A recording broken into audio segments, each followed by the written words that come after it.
सो आप सभी का स्वागत है एक ब्रांड न्यू मानवा के एपिसोड के अंदर। आई होप कि आपको ये सीरीज पसंद आएगा क्योंकि ये काफी यूनिक मानवा है। तो बिना किसी देरी के सबसे पहले इसके इंट्रो पे चलते हैं। तो ये कहानी एक ऐसे गेम के बारे में है जिसका पूरा नाम ड्यूस एक्स मशीना रैग्नारोक है, जिसे कि आप शॉर्ट में डेमरोक कह सकते हैं। जब ये गेम लॉन्च हुआ था तो उसी वक्त इसने ग्लोबल चार्ट के अंदर टॉप पोजीशन को हासिल कर लिया था और ये एक ऐसा लेजेंडरी गेम बन चुका था जिसे कि कई करोड़ लोग एक साथ में खेला करते थे। लेकिन टाइम के बीतने के साथ साथ इसका रैंक कम होने लगा और अब इसका सर्वर बंद होने वाला है। लेकिन ये अंत नहीं है इस गेमिंग की दुनिया की, क्योंकि आगे एक ऐसा गेम आने वाला था जो कि इससे भी बेहतरीन होने वाला है और हमारा हीरो उसे कैसे टैकल करता है इसमें हम देखेंगे। तो चलिए आगे बढ़ते हैं।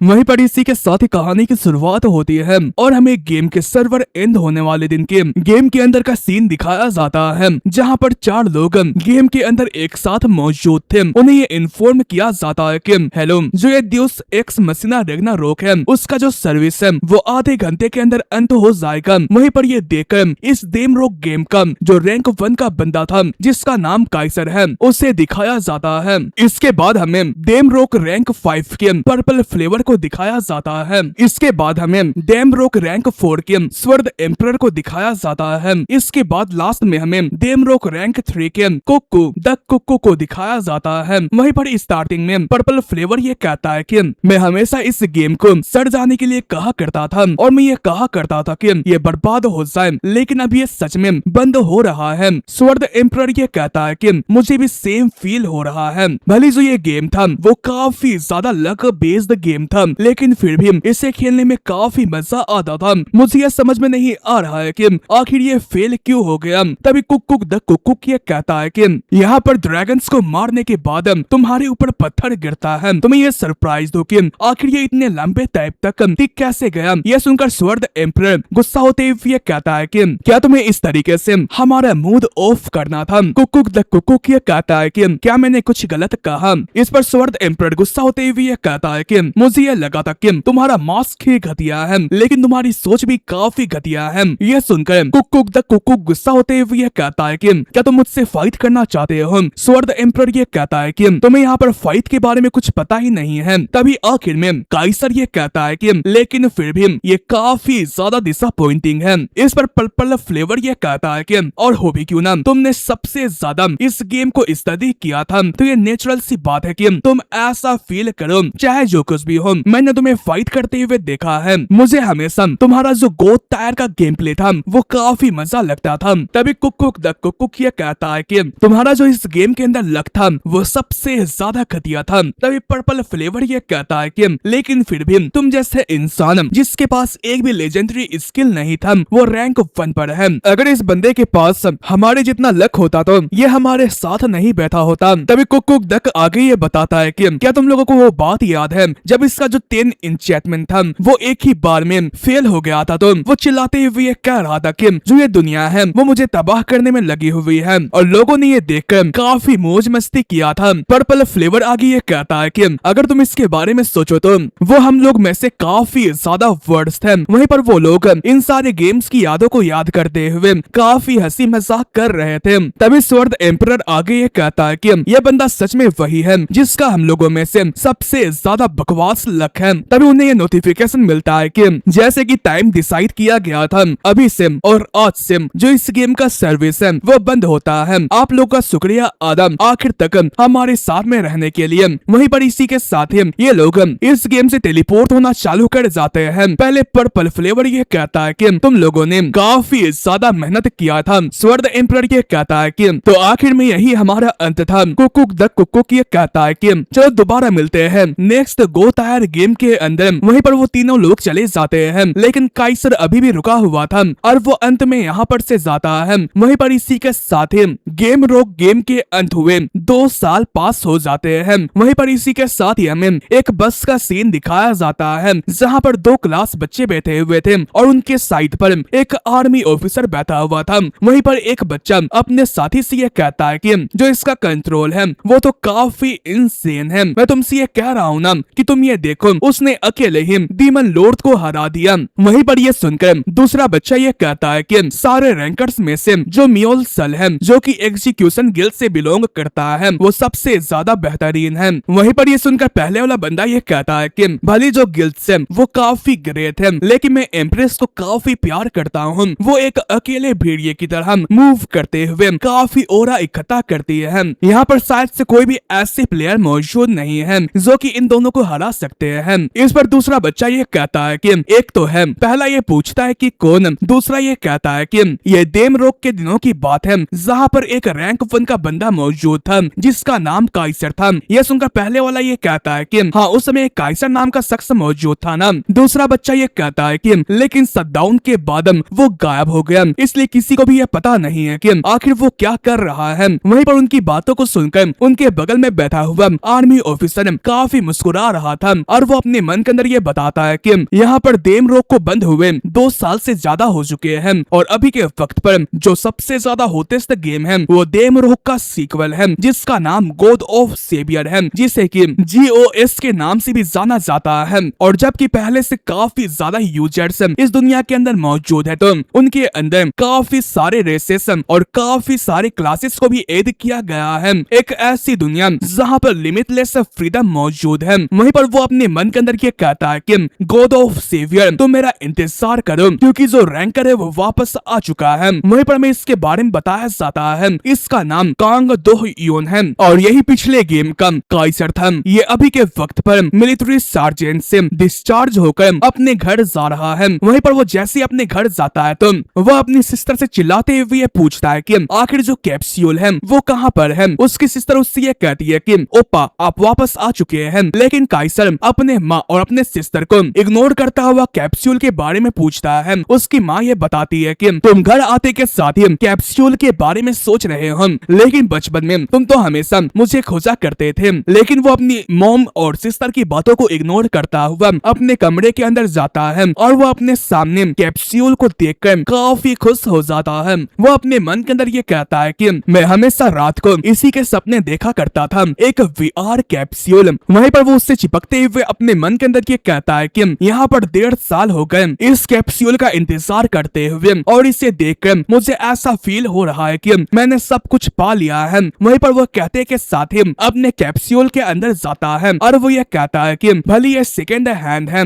लेकिन जो इसका डिजाइन और जो इसकी बिल्ड क्वालिटी है वो काफी नाइस है। वहीं पर वो हेलमेट पहनते हुए यह कहता है कि चलो यहाँ पर लॉगिन करते हैं और वो इसी के साथ ही हेलमेट पहनते हुए GOS के अंदर लॉगिन कर लेता है और लॉगिन करते के साथ ही उसके आईडीज को स्कैन किया जाता है और उसके आईडी कार्ड को चेक किया जाता है और कुछ देर बाद उसकी आईडी कार्ड कंफर्म हो जाती है और साथ ही साथ सिंक्रोनाइजेशन भी कंप्लीट हो जाती है और उससे वेलकम किया जाता है एडवेंचर्स के पैराडाइज के अंदर। वहीं पर उससे ये कहा जाता है कि आप अपना कैरेक्टर चूज करें। वहीं पर जब वो अपने आईने के अंदर देखता है तो उसका ये कैरेक्टर एक सोल्जर की तरह नजर आ रहा था। वहीं पर उसके सामने काफी सारे हेयर डिजाइन थे, जहाँ पर वो उनमें से बीच वाले को चूज करता है। वहीं पर उससे उसका निकनेम चूज करने के लिए कहा जाता है। तो ये सुनकर कांग दाह्युन स्माइल करते हुए काइसर कहता है और इसी के साथ ही उसका कैरेक्टर क्रिएट हो जाता है और उससे ये कहा जाता है कि काइसर तुमसे मिलकर अच्छा लगा और तुम्हारा हैशटैग नंबर ये है। तुम्हें ट्यूटोरियल जोन के अंदर मूव किया जा रहा है और इसी के साथ ही हमें एक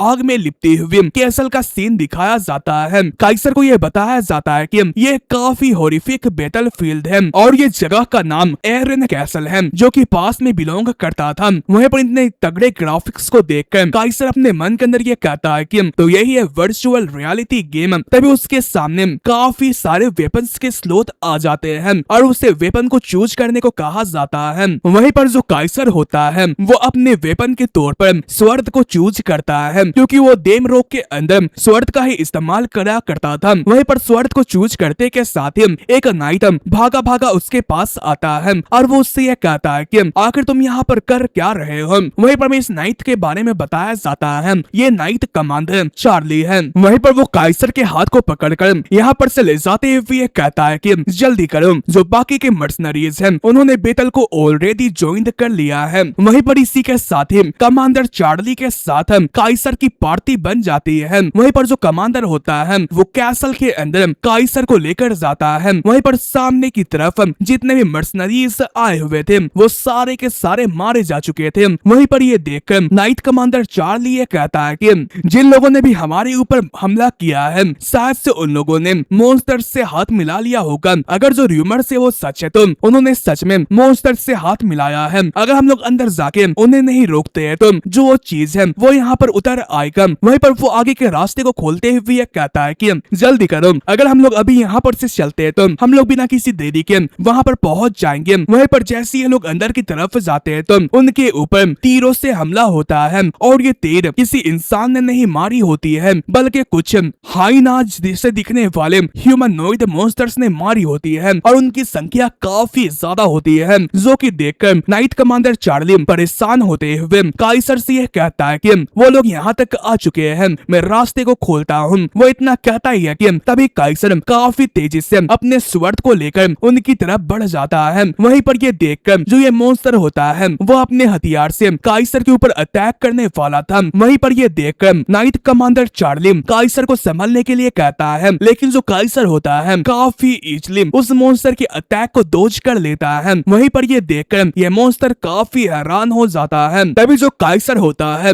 वो काफी स्टाइलिश तरीके से अपने स्वॉर्ड को निकालते हुए उसे दो भागों में बांट देता है और वो यहीं पर नहीं रुकता है। वो काफी तेजी से आगे बढ़ते हुए अपने सामने आने वाले सारे मॉन्स्टर्स को मार रहा था। वहीं पर लास्ट में दो बचे हुए मॉन्स्टर्स काफी घबराए हुए थे। तभी जो एक मॉन्स्टर था वो हिम्मत करते हुए काइसर के ऊपर अटैक करने की कोशिश करता है, लेकिन काइसर उसके अटैक को डॉज करता हुआ उसके ऊपर एक जोरदार एल्बो किक मारता है। वहीं पर इस कारण से वो मॉन्स्टर वहीं पर ढेर हो जाता है। वहीं पर बचे हुए दो मॉन्स्टर जो कि तीर चला रहे थे वो इस कारण से काफी घबरा जाते हैं। वहीं पर वो आगे कुछ और कर पाते उससे पहले ही काइसर उन दोनों को चीरता हुआ आगे निकल जाता है। वहीं पर वो आगे खुश होता हुआ अपने मन के अंदर ये कहता है कि इस गेम को खेले हुए काफी टाइम हो चुका है, इसलिए मुझे फिक्र था कि मैं कहीं नूब तो नहीं बन चुका हूँ, लेकिन ये काफी मजेदार है। लेकिन जो मेरी शरीर है वो इस कारण से और भी हल्की हो चुकी है। तभी नाइट कमांडर चार्ली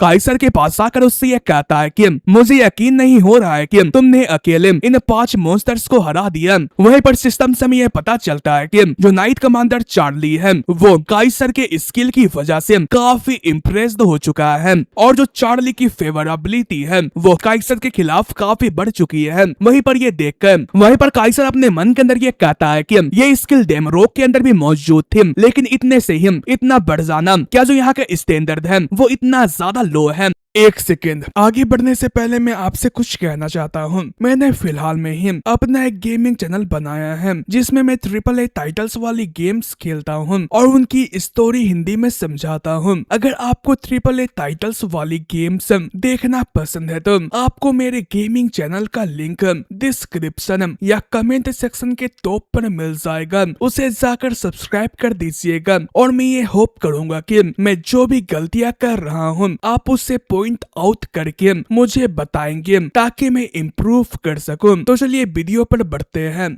वहीं पर नाइट कमांडर चार्ली अपने मन के अंदर ये सोच रहा था कि एक बिना नाम वाले मर्सनरी के लिए इस लेवल का स्किल दिखा पाना क्या वो एक लेजेंड्स में अपीयर होने वाला हीरो है। वहीं पर इस कारण से जो चार्ली का जो फेवरेबिलिटी है वो काइसर के लिए और भी ज्यादा बढ़ जाती है और ऐसे करते करते उसकी जो फेवरेबिलिटी है वो मैक्सिमम पर पहुंच जाती है। इसकी वजह से जो चार्ली है वो काइसर के ऊपर पूरे तरीके से विश्वास करता है। अगर जो काइसर है वो एक बुरा काम भी करेगा तो वो ये कहेगा कि तुम्हें फ्रेम किया गया है और वो तुम्हारे ऊपर यकीन करेगा। वहीं पर इस कारण से काइसर को एक टाइटल भी मिलता है जिसका नाम मैक्स फेवरेबिलिटी है, जो कि एक रेयर ग्रेड का टाइटल होता है। इसका डिस्क्रिप्शन ये होता है कि ये उन्हीं लोगों को दिया जाता है जो कि ट्यूटोरियल के अंदर ही एनपीसी की फेवरेबिलिटी को मैक्स पर ले जाते हैं और इसका इफेक्ट ये होता है कि वो जिस भी एनपीसी के फेवर को चाहेगा वो और किसी से जल्दी बढ़ेगी। वहीं पर ये पाकर काइसर अपने मन के अंदर ये कहता है कि ये तो काफी ज्यादा यूजफुल है। कमांडर चार्ली आगे ये कहता है कि आपका शुक्रिया आदम, आपकी वजह से ये काफी आसान हो सका है। अब बस हमें अंदर उस डार्क मेज को हराना है। अगर हम लोग ये कर लेते हैं तो हम लोग अपनी जीत हासिल कर लेंगे। वहीं पर वो ये कहता ही है कि तभी आसपास एक पर्पल लाइटनिंग अपीयर होती है और वो इस जगह को तबाह करना चालू कर जाती है। वहीं पर ये देखकर चार्ली परेशान होते हुए यह कहता है कि क्या जो समनिंग है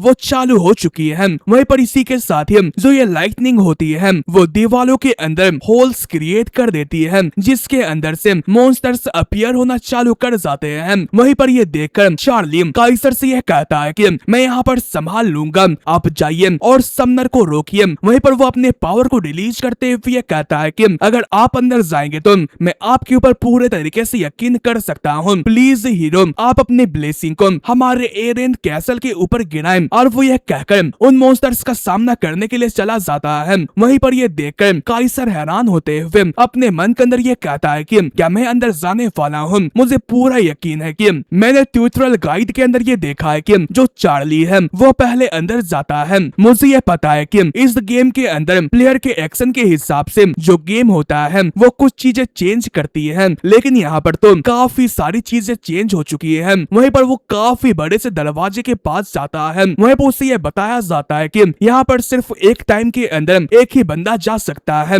अगर तुम मारे जाते हो तो जो सीलिंग सर्कल है वो कोलैप्स कर जाएगा और यहाँ पर जो बॉस का स्टेटस है वो पूरे तरीके से रिमूव तो हो जाएगा। क्या तुम अंदर जाना चाहोगे? वहीं पर काइसर हैरान होते हुए अपने मन के अंदर ये कहता है कि ट्यूटोरियल के अंदर इस जैसा सिस्टम मैसेज को देख पाना क्या ये एक हिडन पीस है। वहीं पर हमें हिडन पीस के बारे में बताया जाता है ये एक ऐसी सीक्रेट्स होती है जिसे कि जानबूझकर गेम के अंदर छुपा कर रखा जाता है और ये किसी स्पेसिफिक कंडीशन या फिर सिचुएशन के मुताबिक ट्रिगर्ड होती है, जिस कारण से जो प्लेयर्स होते हैं वो काफी यूनिक या फिर काफी बेहतरीन रिवॉर्ड्स को पा सकते हैं। वहीं पर सिस्टम ये पूछती है कि क्या तुम सच में अंदर जाना चाहते हो? काइसर अपने मन के अंदर ये कहता है कि यहाँ पर कोई भी ऐसा रीजन नहीं है कि मैं इतने वैल्यूएबल चीज को इतनी आसानी से पास कर दूं। और वो इसी के साथ ही हाँ कहता है और जो वो गेट होता है वो ओपन होने लगता है। वहीं पर अंदर की तरफ एक मॉन्स्टर मौजूद था जो कि काइसर को अंदर आता हुआ देखकर हैरान होते हुए यह कहता है कि आखिर यहाँ पर क्या हो रहा है?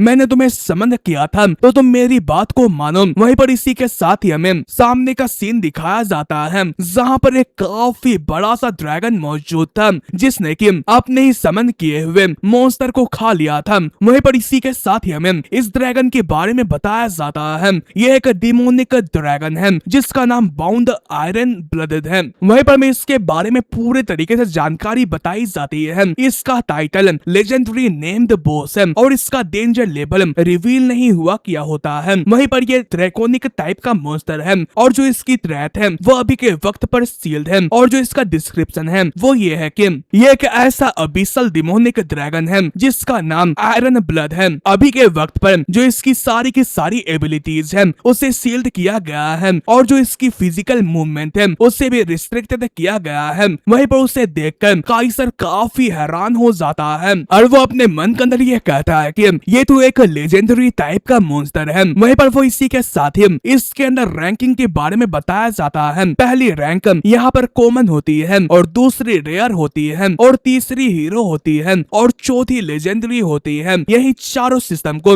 रैंकिंग सिस्टम कहा जाता है और साथ ही साथ जो ये रैंकिंग सिस्टम है वो बॉस मॉन्स्टर्स को भी दिया जाता है और उन सभी स्पेशल एग्जिस्टेंस में से वो एग्जिस्टेंस होती है जिसका अपना खुद का नाम होता है और ये एक नाम वाला बॉस है। वहीं पर जो ये बॉस होता है वो अपने ब्रीथ से काइसर के ऊपर अटैक करता है। वहीं पर उसका प्रेशर इतना ज्यादा होता है कि इस चीज की वजह से जो उसकी फिजिकल एबिलिटीज होती है वो सप्रेस्ड हो जाती है और जो उसकी मूवमेंट स्पीड होती है वो 20% से घट जाती है और अटैक स्पीड भी 20% से घट जाती है और डिफेंस भी 30% से घट जाता है और मैजिक रेजिस्टेंस भी 25% से घट जाती है। वहीं पर ये देखकर काइसर काफी ज्यादा परेशान हो जाता है और वो अपने मन के अंदर ये कहता है कि कैसे तो इसकी जो सारी एबिलिटीज है वो सील्ड हो चुकी है, लेकिन अगर मैं उसके ओवरवेलमिंग प्रेशर से हिट होता हूँ तो मेरा यहाँ पर खेल खत्म हो जाएगा। जबकि मैं ऐसे सिचुएशन के अंदर फंस चुका हूँ तो मुझे डेम रॉक के स्ट्रेटेजी को अपनाना होगा। मैं डेम रॉक के अंदर एक ही चॉइस को हमेशा चूज करता हूँ और वो चॉइस ये होती है कि करो या फिर मरो। वहीं पर वो ये कहकर अपने पावर को रिलीज करने लगता है। वहीं पर वो ये कर ही रहा होता है कि तभी जो ये डिमोनिक ड्रैगन होता है वो अपने पंजे से काइसर के ऊपर अटैक करता है, लेकिन काइसर उसके अटैक को डॉज कर लेता है और वो फौरन से उसके उसी हाथ के ऊपर अटैक करता है। वहीं पर इस कारण कारण से ये ड्रैगन जोरों से चिल्लाना चालू कर जाता है। वहीं पर वो फिर से अपने हाथ से काइसर के ऊपर अटैक करता है, लेकिन काइसर उसके हाथ को डॉज करता हुआ उसके ऊपर अटैक करता है, लेकिन प्रेशर की वजह से वो दूर हट जाता है। जब वो ये चेक करता है कि आखिर उसने कितना डैमेज दिया है, तो उसे ये पता चलता है कि उसने 120 डैमेज दिया है और इस मॉन्स्टर की टोटल हेल्थ 9,99,880 होती है। वहीं पर ये देखकर काइसर अपने मन के अंदर ये कहता है कि यहाँ पर 2 अटैक्स करने के बावजूद भी 120 ही डैमेज दे पाया। जैसा कि कम्युनिटी ने कहा था, इसकी जो डिफिकल्टी है वो काफी ज्यादा वर्स्ट है। वहीं पर वो उन्हीं कमेंट्स को याद करता हुआ उस मॉन्स्टर से फाइट कर रहा था, उसके ऊपर अटैक कर रहा था, और वो अपने मन के अंदर उन कमेंट्स के बारे में सोच रहा था जो कि इस बॉस मॉन्स्टर के खिलाफ किया गया था। वहीं पर कुछ बंदे ये कमेंट करते हैं कि क्या तुम्हें सच में ये लगता है कि तुम ट्यूटोरियल बॉस को हरा सकते हो? क्या तुम पागल हो? दूसरा बंदा ये कहता है कि तुम उसे कभी भी नहीं हरा सकते हो, उसे ऐसा डिजाइन किया गया है कि तुम उसे हरा ही नहीं सकते हो। जो bound iron blooded demonic dragon है उसके बारे में बात करते हैं मुझे काफी ज्यादा डर लगता है। दूसरा ये कहता है कि हाँ ये बात तो सच है। तीसरा ये कहता है कि तो क्या तुम सच में ट्यूटोरियल बॉस को नहीं हरा सकते हो क्योंकि उसे डैमेज मिलता रहता है? चौथा बंदा ये कहता है कि हाँ तुम उसे नहीं हरा सकते हो क्योंकि यहाँ तक कि म्योल साल भी उसे हरा नहीं पाया था। वहीं पर हमारा हीरो उन्हीं सभी कमेंट्स के बारे में सोचता हुआ लगातार उस डिमोनिक ड्रैगन को जख्मी करता जा रहा था। वहीं पर एक बंदा ये कहता है कि उन्होंने उसे ऐसा बनाया होगा कि ताकि जो उसका डैमेज है वो पड़ता रहे और ऐसा हमें दिखे। दूसरा बंदा ये कहता है कि क्या तुमने यहाँ पर उसके ऊपर अटैक भी करने की कोशिश करी थी? मैं तो वहाँ पर फ्रोज होकर मारा गया था। वहीं पर ये दिखाया जाता है कि जो ड्रैगन होता है वो अपने पंजे से काइसर के ऊपर अटैक करने की कोशिश करता है, लेकिन जो काइसर होता है वो उसके पंजों को डिफ्लेक्ट कर लेता है। वहीं पर इसी के साथ ही काफी सारे कमेंट्स को दिखाया जाता है और इसके बाद हमें हमारे काइसर को दिखाया जाता है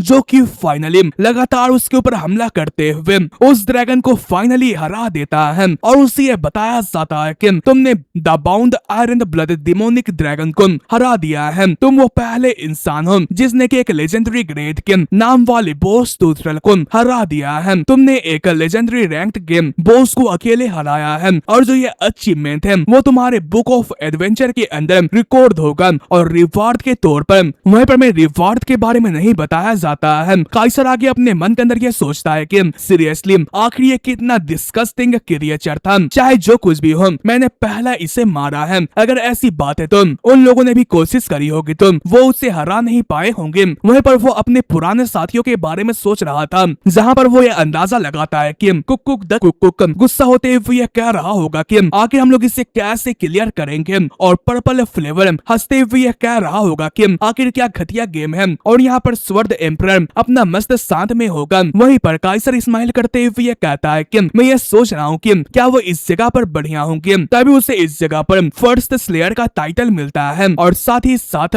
उसे ये बताया जाता है कि जो तुम्हारा थ्रेट है वो वेपन मास्टर है, और साथ ही साथ तुम्हारे पास एक और थ्रेट स्लीपिंग ड्रैगन मैनिफेस्ट हो चुका है, और साथ ही साथ स्लेयर भी मैनिफेस्ट हो चुका है, और हीरो भी मैनिफेस्ट हो चुका है, और ओवरकम भी मैनिफेस्ट हो चुका है, और जो तुम्हारी कंडीशन है वो फाइनली मेट कर चुकी है। और इस कारण से एक यूनिक थ्रेट जो कि आई ऑफ ट्रूथ है वो भी तुम्हें मिल चुकी है। वहीं पर ये देखकर काइसर हैरान होते हुए ये कहता है कि आखिर यहाँ पर इतने सारे थ्रेट्स क्यों हैं? नॉर्मली ट्यूटोरियल्स के अंदर तो हमें सिर्फ एक ही थ्रेट्स मिलती है ना। वहीं पर हमें थ्रेट्स के बारे में बताया जाता है जो कि GOS के अंदर एक स्पेशल सिस्टम्स के अंदर आती है, जो कि यहाँ पर एक्सप्लोरेशन टाइप से शुरू होकर combat type, sword master type और काफी सारे वैरायटी के अंदर बढ़ती जाती है। और जितना किसी का हायर रैंक थ्रेट होगा उसे उतनी ही ज्यादा अचीवमेंट मिलेगी। वो आगे अपने मन के अंदर ये कहता है कि ये तो काफी ज्यादा क्रेजी है। यहाँ पर जो मेरे स्वर्ड मास्टर थ्रेट है उसने सारे स्टेट्स को इंक्रीज कर दिया है, और साथ ही साथ उसने सारे वेपन्स के ऊपर ये चीज अप्लाई कर दी है, और साथ ही साथ लोकेशन ट्रैकिंग और सारे स्टेटस इफेक्ट्स की मुझे इम्यूनिटी मिल चुकी है, और साथ ही साथ मुझे एक यूनिक थ्रेट मिल चुका है। यहाँ पर जो वेपन मास्टर, हीरो और जो स्लेयर है वो सारे अच्छे थ्रेट्स हैं, लेकिन वो इस जगह पर यूनिक नहीं है। भले यहाँ पर सारे लोगों के पास ये नहीं होता है, लेकिन इंडिविजुअली कुछ लोगों के पास ये होता है। लेकिन आखिर आई ऑफ ट्रूथ के बारे में क्या, ये तो यूनिक है जो कि इस वर्ल्ड के अंदर एक ही एग्जिस्ट एग्जिस्ट करता है, तो इसका मतलब ये है कि मेरे हाथों के अंदर एक लॉटरी लग चुकी है। लगता है कि इस बार मैंने एक लॉटरी को हासिल कर लिया है और साथ ही साथ मेरे पास काफी इंसेन टाइटल है। ये काफी ज्यादा मीठा है। मुझे ये नहीं लगा था कि मेरे पास ऐसी अपॉर्चुनिटी कभी भी आएगी। ऊपर से मुझ जैसे बंदे के पास जिसके पास हमेशा काफी घटिया लक हुआ करता था। तभी यहाँ पर पीछे का दरवाजा खुलता है और हमें यहाँ पर कमांडर चार्ली को दिखाया जाता है,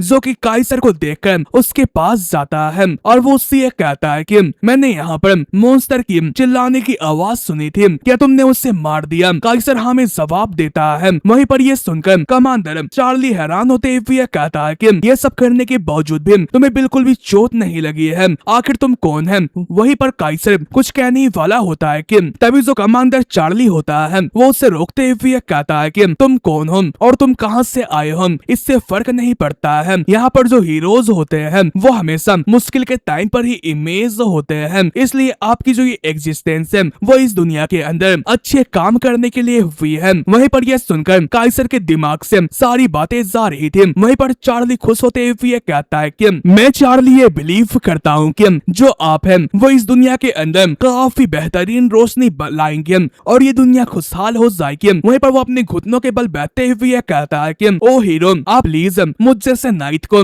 एक चांस दे आपका स्वर्ड बनने के लिए। वहीं पर काइसर को ये बताया जाता है कि जो नाइट कमांडर चार्ली है वो तुम्हारे लिए अपने लॉयल्टी को जाहिर करता है। अगर तुम इसे एक्सेप्ट कर लोगे तो जो ये चार्ली है वो नाइट कमांडर नहीं रहेगा, बल्कि वो तुम्हारा सब ऑर्डिनेट बन जाएगा और तुम जबकि इसके लॉर्ड बन जाओगे तो तुम्हें वो सारी चीजें बेनिफिट मिलेगी जिसे कि वो हकदार था। वहीं पर ये सुनकर काइसर हैरान होते हुए कहता है कि क्या तुम पागल हो चुके हो? वहीं पर सिस्टम ये बताती है कि हालांकि ये काफी पहले ही मारा जा चुका है, अगर तुम इसके बाद भी इसके लॉर्ड बनते हो तो तुम इसके बेनिफिट्स को रिसीव नहीं कर सकते हो। वहीं पर ये सुनकर काइसर को ये याद आता है कि ये तो पास्ट का सीन है ना, मुझे ये लगा था कि ये एक फॉर्मेलिटी होगी, इसलिए चलो इसे पूरा कर देते हैं। वहीं पर वो ये सब सोचकर नाइट कमांडर चार्ली से ये कहता है कि ठीक है, मैं तुम्हारी इच्छा पूरी करता हूँ। वहीं पर सिस्टम ये बताता है कि तुमने चार्ली के कसम को एक्सेप्ट कर लिया है, इसलिए नाइट कमांडर चार्ली के मेमोरी के अंदर तुम हमेशा उसके लॉर्ड रहोगे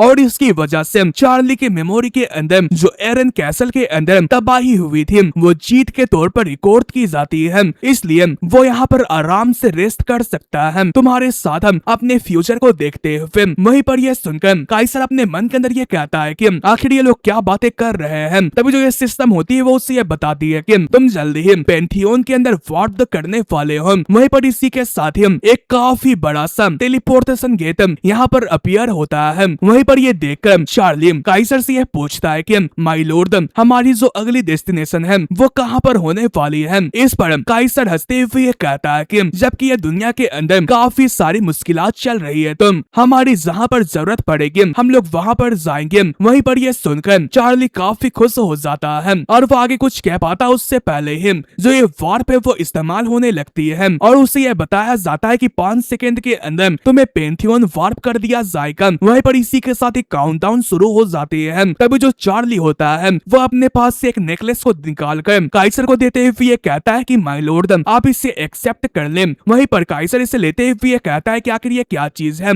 तभी सिस्टम की जो टाइमिंग होती है वो खत्म हो जाती है और वहीं पर वार्प होने से पहले उसे ये कहा जाता है कि तुमने एक्वायर किया है, लेकिन उससे पहले ही काइसर को वार्प कर दिया जाता है और वार्प होने से पहले चार्ली उससे कुछ वर्ड्स कहता है, आपका शुक्रिया आदम मेरे को इस साल्वेशन को देने के लिए। और इसी के साथ ही काइसर को पेंथियोन मूव कर दिया जाता है और उसे यहाँ पर पेंथियोन के अंदर वेलकम किया जाता है और उसे ये बताया जाता है कि ये वही जगह है जहाँ पर तुम एक गोद को चूज करोगे और अपने रास्ते को डिसाइड करोगे। मैं प्रे करता हूँ कि तुम्हारे ऊपर एक गोद की ब्लेसिंग आए। और इसी के साथ ये एपिसोड एंड होता है। आई नो कि ये पहले एपिसोड के मुकाबले काफी शॉर्ट है, लेकिन मैं वादा करता हूँ कि अगर इस एपिसोड के अंदर मुझे सपोर्ट मिलता है तो डेली इसके आधे घंटे की एपिसोड आएगी। इसलिए अगर आपको ये सीरीज पसंद आया होगा तो कमेंट पर जरूर बताइएगा और नेक्स्ट एपिसोड टाइप कर दीजिएगा और हाँ मेरे गेमिंग चैनल को भी सपोर्ट कर दीजिएगा। Okay bye.